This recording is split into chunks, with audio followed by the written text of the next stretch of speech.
Olá, amigas e amigos, estamos começando mais um programa Saúde e Companhia. Esse programa é apresentado por mim, Renato Silva, professor da Faculdade de Medicina e chefe da Unidade de Transplante de Fígado do Hospital de Base. E pelo professor Domingos Marculino Braille. O professor Braille é professor emérito da Unicamp, da FAMERC e nosso pró-reitor de pós-graduação. Por que esse programa chama-se Saúde e Companhia? Você já sabe, nós sempre temos aqui na bancada alguém com vasta experiência em sua área que vai trazer informação para você e para a sua família. Hoje nós temos o prazer de receber aqui a psicóloga Tieme Miyazaki. Tieme Miyazaki trabalha conosco há muitos anos, desde 2002, é uma psicóloga que está envolvida no enfrentamento das doenças, trabalhando na equipe de transplante e tem uma grande experiência com uma das coisas que é extremamente importante em nosso grupo, no grupo de transplante, é quando esse paciente vem a primeira vez, ele vai para uma sala de espera, onde ele tem contatos com diversas áreas do conhecimento, a nutrição, a psicologia, a enfermagem, e é neste momento que a psicologia começa a estudar este paciente. E a opinião da psicologia é fundamental para nós decidirmos transplantar ou não um paciente. Isso porque ela analisa vários aspectos da doença, inclusive, extremamente importante no alcoolismo, a possibilidade do recidivismo, que faz com que esse paciente saia da lista de transplante. Tieme, por favor, como é a adesão desses pacientes, o enfrentamento desses pacientes neste momento tão decisivo de enfrentar um ato cirúrgico que tem a possibilidade de morte? Bom, boa tarde, telespectadores. Agradeço muito pelo convite de estar aqui participando, desse jornal tão importante. E assim, uma das dificuldades maiores do paciente que comparece no primeiro momento ao nosso grupo, a grande dificuldade dele é que ele se sente muito perdido, né? Ele não sabe o que é que está acontecendo, às vezes ele não consegue nem entender sobre a doença dele, então ele vem muito despreparado em relação às informações, em relação ao transplante, em relação o que ele pode, o que ele não pode fazer, do que é o transplante. Então, o grupo de sala de espera, ele foi criado exatamente para colaborar nesse aspecto, de informação, tanto da parte emocional, quanto da parte nutricional, da parte social, da parte de enfermagem, para ajudar o paciente a lidar melhor com todas as situações convividas durante o transplante, porque nós sabemos que até a chegada do transplante, esse paciente ele fica durante um período muito grande, em espera, muitas vezes. Hoje não mais pelo fato da mudança existente no processo do transplante,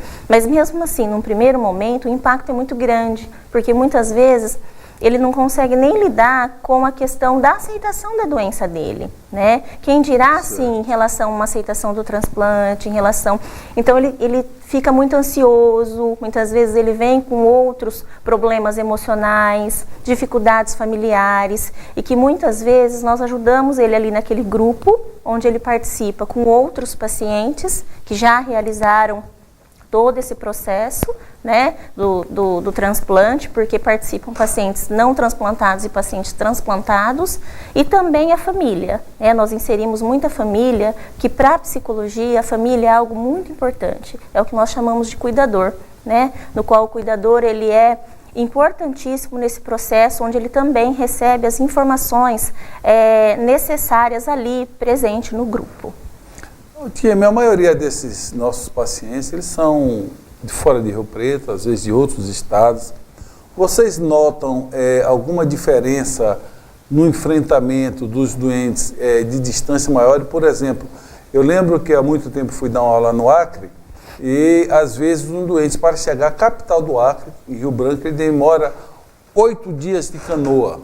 Então, um doente desse, quando chega no estado de São Paulo, São José do Rio Preto, ele já passou por várias dificuldades. Esse enfrentamento da doença é diferente do doente, vocês têm observado isso, do doente mais próximo para o doente mais distante ou não? Com certeza, dificulta muito para o paciente que é de fora, porque muitas vezes ele vem de muito longe, como o senhor mesmo colocou, e isso dificulta porque às vezes ele precisa acionar outros tipos de serviços, né? Principalmente uma casa de apoio para ele ficar numa cidade estranha, né? Muitas vezes ele vem com a família e que deixa outros familiares lá na sua cidade, sendo de longe, né? Não tendo apoio, recebendo visitas. Muitas vezes se ele precisa ficar internado, né, num leito, ele só fica com aquela pessoa do qual gera uma sobrecarga muito grande também para essa pessoa que está junto dele. Então, o enfrentamento dele é bem diferenciado de uma pessoa daqui da região, né, que muitas vezes pode voltar para casa, pode retornar com frequência, ficando na própria casa, né, diferente dessa pessoa que vem, muitas vezes ela fica numa casa de apoio, onde as coisas são totalmente diferentes da rotina dele, né, no qual ele muitas vezes, assim, ele precisa dividir muitas coisas com outras pessoas que têm outros costumes, né? E ali, naquele momento ali que ele fica nessas casas de apoio, às vezes, assim, já teve até um atendimento no qual o paciente queixa até de privacidade, né? Às vezes não quer assistir uma televisão, mas existe uma pessoa assistindo televisão num som alto que ele não consegue pedir para baixar, né? Então, assim, tudo isso dificulta, assim, o enfrentamento dele. É um pouco mais difícil. Olha, nós estamos agora, vamos começar logo a construção de uma casa de apoio do Hospital de Base. Nós ganhamos um terreno, foi cedido recentemente pela Prefeitura, e nós vamos construir, nós temos toda a preocupação, primeiro o agradecimento a essas casas de apoio que acolhem esses pacientes, mas nós vamos realmente construir essa casa de apoio pensando nessa possibilidade de tempo que esse doente permanece aqui. Às vezes 6 meses ou 1 ano, para que ele tenha realmente uma atividade outra, que ele possa manter a sua mente ocupada enquanto ele espera por esse momento do transplante. Mas nós vamos agora para um pequeno intervalo e eu vou deixar uma pergunta aqui no ar para a Tieme. Eu gostaria que ela comentasse depois, no segundo bloco, se existe uma diferença de enfrentamento de acordo com a etiologia da doença, ou seja, de acordo com a causa da doença, mas essa pergunta fica para o próximo bloco.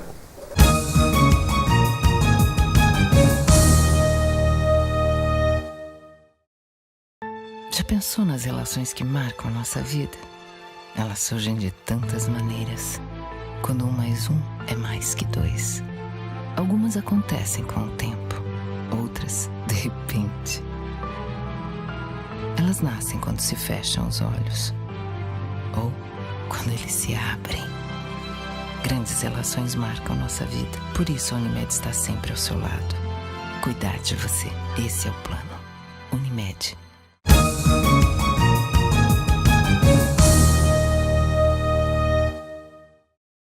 Olá, amigas e amigos, estamos voltando com o programa Saúde e Companhia, hoje com essa presença que nos honra muito de Tieme Miyazaki, que é psicóloga do Hospital de Base e trabalha conosco na unidade de transplante de fígado.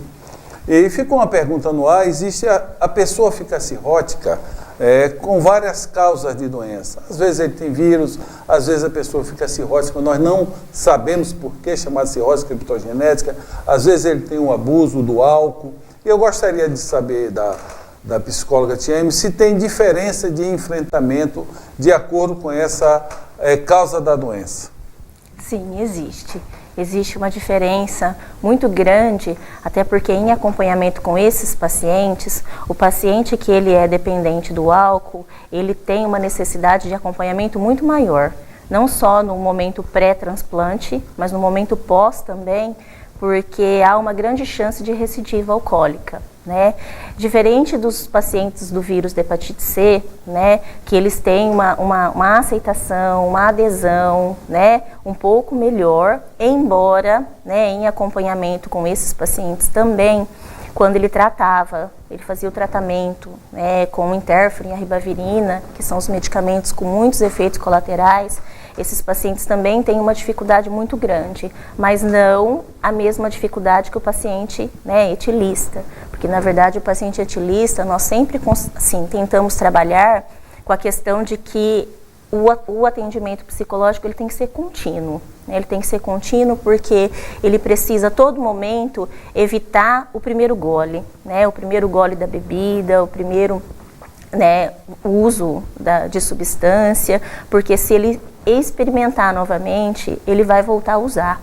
Então, esses pacientes, ele precisa, né, fazer um acompanhamento, ele precisa de um suporte, né, e também nós damos esse suporte tanto para o paciente quanto para a família, né? Então, ele tem uma diferença muito grande, sim, de enfrentamento e uma necessidade maior de acompanhamento. Esse tratamento, só para o telespectador entender, o transplante é um dos poucos atos médicos onde tem uma vigilância permanente do Ministério da Saúde, até do Ministério Público. Nós temos leis muito rígidas. Por exemplo, nós não podemos, embora hoje em alguns países transplante-se até a hepatite aguda, grave, alcoólica, no nosso país não. Para você ser transplantado, se a causa da sua doença foi o alcoolismo, nós temos que ter uma prova documental no nosso prontuário que essa pessoa tem 6 meses sem álcool. E isso quem monitora muito de perto o recidivismo é a psicologia. Tanto é que toda sexta-feira, meio-dia, nós temos uma reunião onde nós discutimos detalhadamente todos os pacientes e a psicologia tem a autoridade para dizer esse doente não pode ser transplantado, que nós identificamos uma chance de recidivismo muito grande. Ou seja, nós temos que ter certeza que esse paciente tem 6 meses sem beber e o que é mais importante, que ele vai continuar sem beber depois. Esse recidivismo no nosso grupo é muito pequeno. Você pode nos falar sobre isso? O doente pós-transplante? Sim, recentemente foi feito, né, um trabalho de mestrado com uma outra psicóloga e ela investigou essa questão da recidiva alcoólica, né, e existe realmente uma porcentagem, mas menor, né, e nós acreditamos pelo fato de que esses pacientes, principalmente esses que são muitas vezes diagnosticados com, né, o problema do álcool, nós estamos mais em acompanhamento próximo deles. Nós ficamos mais atentos em relação aos atendimentos, né, em relação às orientações. Até existe um grupo voltado, dentro do serviço de psicologia, um grupo voltado para paciente em uso do álcool e outras substâncias, né, que eles podem acompanhar tanto no pré quanto no pós-transplante. Né, e aqueles pacientes que estão em acompanhamento, né, e que nós assim, suspeitamos que ele tem uma chance maior de recidiva, nós temos assim, ficado mais atento em relação ao trabalho com ele emocionalmente. Você comentou há pouco que o tratamento psicológico ele é contínuo. Esses pacientes, o paciente que transplanta, nós acompanhamos até por toda a vida. Ele não pode abandonar o tratamento. Esse é outro pré-requisito para ele ser transplantado. E independente do paciente ser transplantado ou não, aquele paciente, por exemplo, vai no teu consultório, que ele tem uma adicção, que ele usa o álcool, você tem um trabalho para ele fazê-lo parar de beber, ele vai ter uma alta, você dizer, não, ele está curado, não vai beber mais? Esse tratamento contínuo que você fala é ad eterno? Não, ele tem alta, né, mas a partir de que nós, assim, com as técnicas utilizadas, né, da psicologia, nós observamos que ele está realmente preparado, mas para isso, nós não damos alta para ele num primeiro momento, né, sem fazer um acompanhamento espaçado. Né? Então, nós assim, fazemos um monitoramento, na verdade, né, desses pacientes, no qual assim, nós vamos aumentando o número de sessões para ele, né, sem ele comparecer ao atendimento. Então, por exemplo, de uma semana ele passa 15 dias, de 15 dias ele passa mensal, né, de mensal ele passa a cada 2 meses para acompanhamento, até nós sentirmos que ele realmente está seguro, né, sabendo-se que ele pode procurar a qualquer momento. Isso nós também utilizamos a família, né, para ajudar a monitorar e caso houver necessidade, né, busca atendimento novamente. A família é fundamental, né? Nós observamos no ambulatório, quando chega o casal, porque a mulher sempre quer o melhor para o seu marido. Né? Tanto é que tem estudos, já disse aqui mais de uma vez, que mostra que o homem vai para o médico porque a mulher leva. Então é muito comum no ambulatório, quando nós estamos aplicando a técnica médica, que é a anamnese, que você perguntou ao doente se ele bebe, ele fala, não, eu bebo muito pouco. Aí você olha para a mulher faz... Não precisa dizer mais nada, você sabe que na realidade ele bebe muito mais. Não é? Então, porque ela quer que ele melhore. E esse acompanhamento, que a psicóloga Tieme está comentando aqui, também é fundamental, é o acompanhamento da família, porque a família que monitora. Observe se você bebe e alguém em sua família já reclamou que você está bebendo demais, se você teve um pequeno acidente, isso significa que você já está, o que nós chamamos de abusando do álcool. Bem, nós vamos para um pequeno intervalo e depois nós vamos voltar a falar aqui de um programa muito interessante que nós tínhamos e paramos, que nós precisamos voltar, que é um programa chamado Primeiro Gole. Por favor, não mude de canal.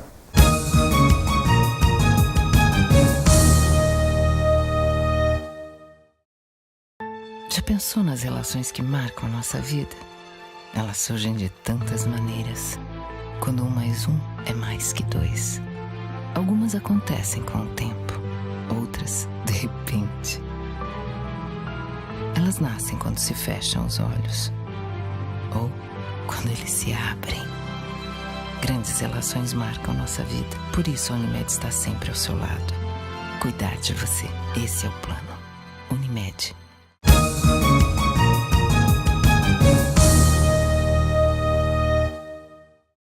Olá, amigas e amigos, estamos voltando com o último bloco do programa Saúde e Companhia, hoje com a presença da psicóloga Tieme Miyazaki. E nós estávamos lembrando aqui no bloco anterior, Tieme, que nós tivemos, em um passado bem recente, um programa muito interessante. Eu lembrei desse programa, porque você mencionou a palavra primeiro gole, onde nós íamos nas escolas e falava do álcool. Não aquela coisa piega, deixe de beber, nunca mais beba, que isso, o álcool nasceu com a civilização, com a sociedade, mas tentar educar para que o jovem tenha a exata noção qual é a quantidade de álcool que faz mal, quanto de álcool que possa consumir para permitir viver socialmente sem dano. Você tem boa lembrança desse programa, Tieme? Então, doutor, nessa época, eu ainda não fazia parte do serviço, mas eu me recordo de ouvir outras pessoas, inclusive colegas meus de trabalho, que passaram pelo transplante e fizeram parte desse serviço. Realmente era um serviço importantíssimo, que trabalhava-se bastante a questão da prevenção, e é algo que nós precisamos realmente pensar na prevenção, porque a questão do etilismo, do abuso do álcool, é algo que nós precisamos trabalhar desde muito pequeno, porque nós sabemos que assim, as crianças e os jovens, eles estão começando muito cedo, o uso do álcool. Então, se nós utilizarmos esse trabalho de prevenção, principalmente esse trabalho que era realmente maravilhoso, realizado nas escolas de ensino fundamental, com psicólogos, médicos, uma equipe também interdisciplinar, assistente social, seria importantíssimo, porque nós poderíamos prever e deixar de acontecer muitos problemas, que talvez hoje em dia esse adulto que está aí num uso abusivo de álcool, ele também começou muito cedo, e não houve um preparo, não houve um suporte para ele, então isso seria realmente muito importante, recomeçar esse projeto, nas escolas. Vamos assumir esse compromisso aqui. Sim. Para no próximo ano nós nos planejarmos. Era um programa que dava muita satisfação, o retorno era imenso. O adolescente e a criança, ele interage muito, muito bem, e era interessante porque nós mostrávamos quanto de álcool faz mal, mostrava alguns doentes. Nós tínhamos um doente que deu um depoimento aqui muito interessante, e nós mostrávamos a história desse paciente, e isso causava um impacto muito interessante, porque o álcool, o cigarro, todas essas drogas, não deixa de ser droga, que tem um impacto na vida, ela está sempre ligada a sucessos, mulheres bonitas, paisagens lindas, e também toda droga tem o outro lado, que realmente é extremamente perigoso. Mas, Tieme, dentro dessa experiência que vocês têm lidando com um paciente grave, adesão ao tratamento, adesão ao acompanhamento psicológico, entre o paciente que tem a doença dele originada, por exemplo, por abuso do álcool, e o câncer, tem muita diferença entre um doente e outro? Tem bastante diferença, porque o paciente com câncer, ele é assintomático, ele não tem os sintomas da cirrose.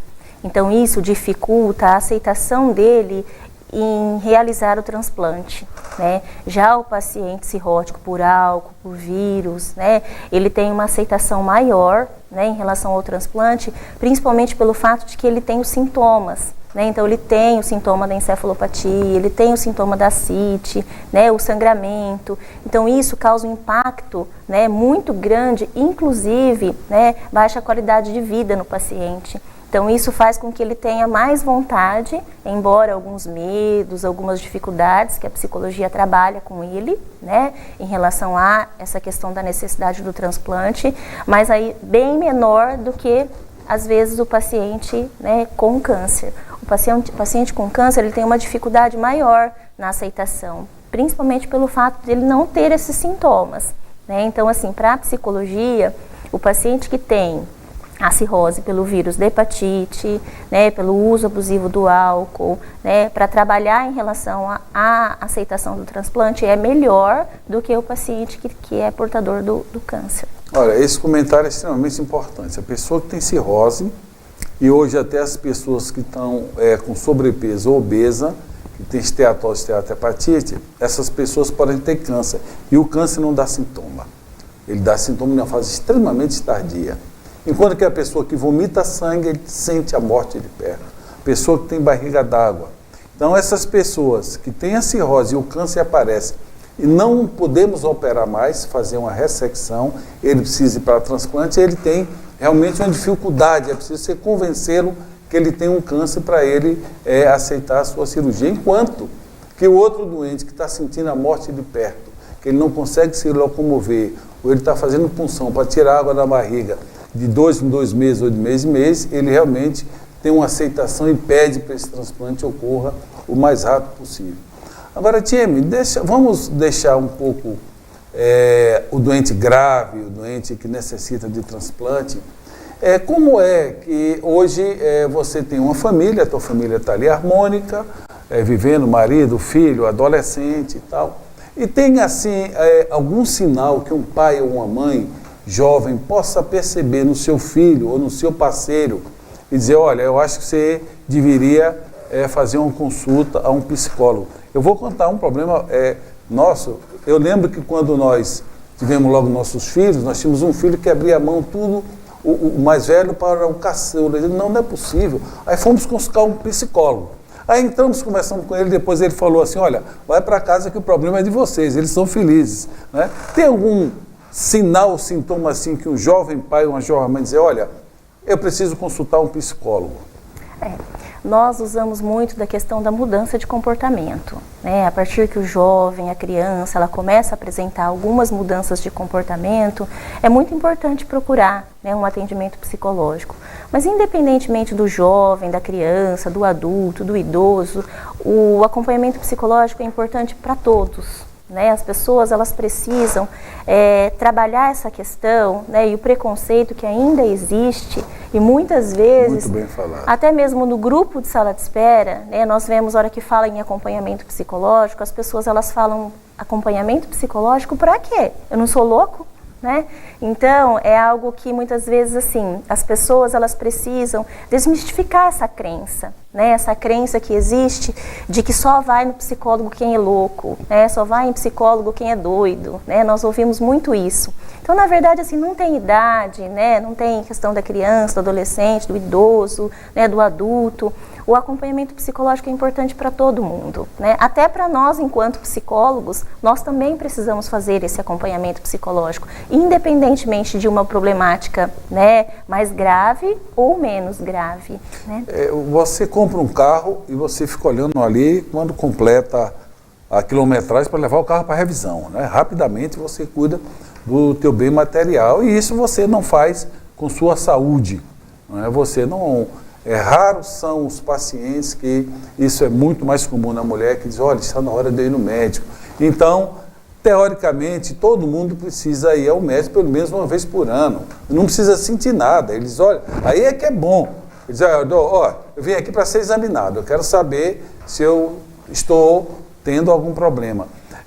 Qual seria a recomendação, assim, para você procurar um psicólogo existe uma recomendação de você ir por exemplo, de ano em ano ou de 2 em 2 anos, existe uma orientação psicológica em tempo determinado, sem nenhum sintoma para você, se você não perceber nenhuma alteração em tua família ou em teu filho, existe uma orientação psicológica? Dizer assim, vai um psicólogo de ano em ano, vai bater um papo com um psicólogo.